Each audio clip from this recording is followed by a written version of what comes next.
Hello friends. Bharat में दलितों को हिंदू बताया जा रहा है। भारत में दूसरी विचारधारा ये भी है कि दलित हिंदू नहीं है। तो इस बात पर हम चर्चा करेंगे कि दलित हिंदू है या नहीं है। इसके लिए हम कुछ प्रसिद्ध व्यक्तियों को, जिन्होंने हिंदू कौन होगा इसके बारे में बताया है, और कुछ ग्रंथों की भी चर्चा करेंगे जहां पर हिंदू को परिभाषित किया गया है। सबसे पहले मैं बाल गंगाधर तिलक को लेता हूं। बाल गंगाधर तिलक हिंदू होने के लिए 5 महत्वपूर्ण बिंदुओं की चर्चा करते हैं। उनमें से उनका पहला बिंदु ये है कि हिंदू वह होगा जो वेदों को प्रमाणिक मानता होगा।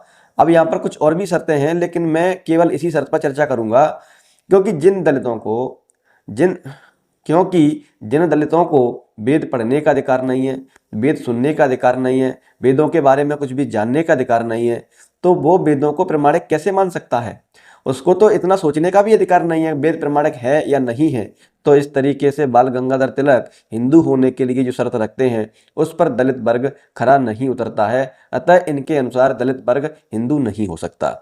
इसके बाद हम चर्चा करेंगे वृद्ध स्मृति की। वृद्ध स्मृति में लिखा हुआ है, जो हिंसा से दुखी होता है, जो सदाचारी वैदिक मार्ग पर चलने वाला है और मूर्ति पूजक है, वह हिंदू है। वैदिक मार्ग क्या है? दलितों को जानने का अधिकार नहीं है, पढ़ने का अधिकार नहीं है, तो वो कैसे जान पाएंगे आखिर वैदिक मार्ग क्या है? और ना ही उनको वेद सुनने का अधिकार है। तो इस प्रकार से वृद्ध स्मृति में जो परिभाषा दी गई है हिंदू होने के लिए, ये परिभाषा भी दलितों को हिंदू सिद्ध नहीं करती है। इसके बाद माधव दिग्विजय में कहा गया है, ओंकार जिसका मूल मंत्र है, तो दलितों को मंत्र उच्चारण करने का ही अधिकार नहीं है। यहाँ पर दलितों का कोई भी मूल मंत्र हो नहीं सकता है, क्योंकि उन्हें मंत्र उच्चारण का ही अधिकार नहीं है। तो इस माधव दिग्विजय से भी दलित हिंदू नहीं हो सकता है। इसके बाद हम महात्मा गांधी की चर्चा कर लेते हैं।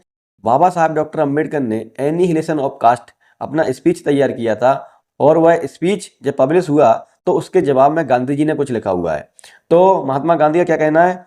कुरान को अस्वीकार कर कोई मुसलमान कैसे बना रह सकता है? बाइबल को अस्वीकार कर कोई कैसे ईसाई बना रह सकता है? यदि जाति और वर्ण शास्त्रों का अंगभूत हिस्सा है जिसमें हिंदू धर्म की परिभाषा निहित है, तो मैं समझता हूं कि जाति अर्थात वर्ण को अस्वीकार कर कोई हिंदू कैसे हिंदू कहला सकता है।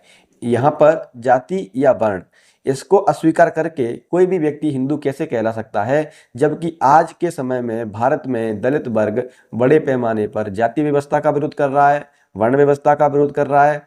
तो इसलिए भी दलित हिंदू नहीं है, यानी दलित हिंदू होने की शर्त को पूरी नहीं करता है।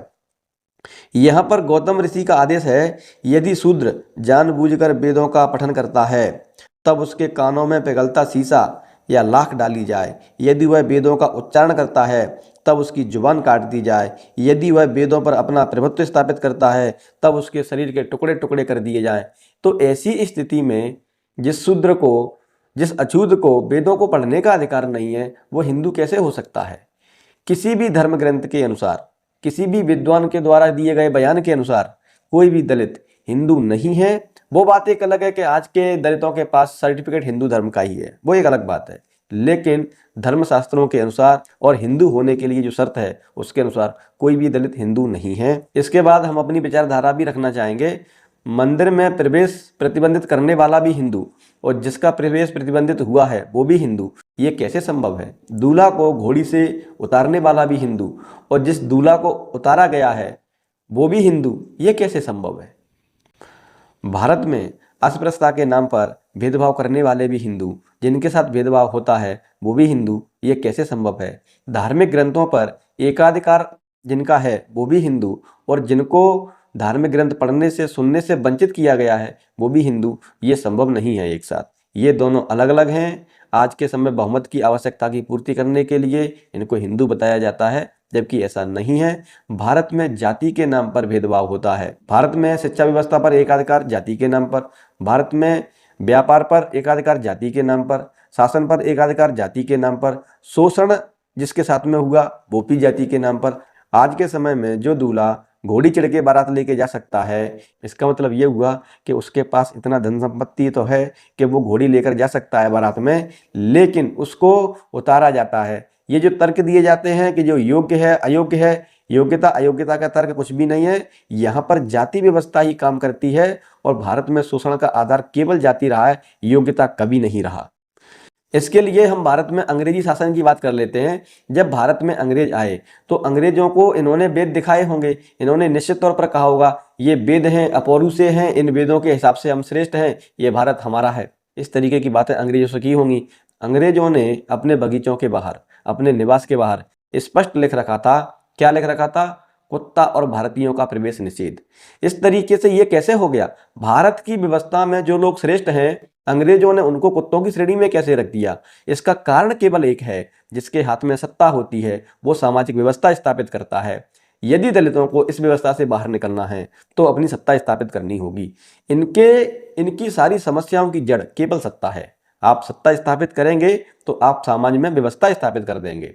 यही इसका मूल आधार है।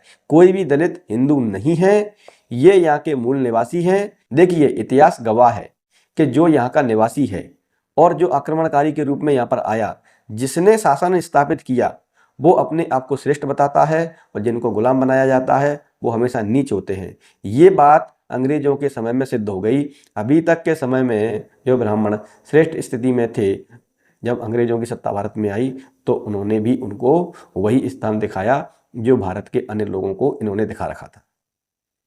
अब आप समझ गए होंगे भारत की सामाजिक व्यवस्था सत्ता से स्थापित हुई है, कोई ईश्वर के द्वारा निर्मित नहीं है। तो इस तरीके से हमारे वीडियो देखने के लिए हमारे चैनल को सब्सक्राइब करें और ये वीडियो अधिक से अधिक लोगों को भेजें। Thank you very much.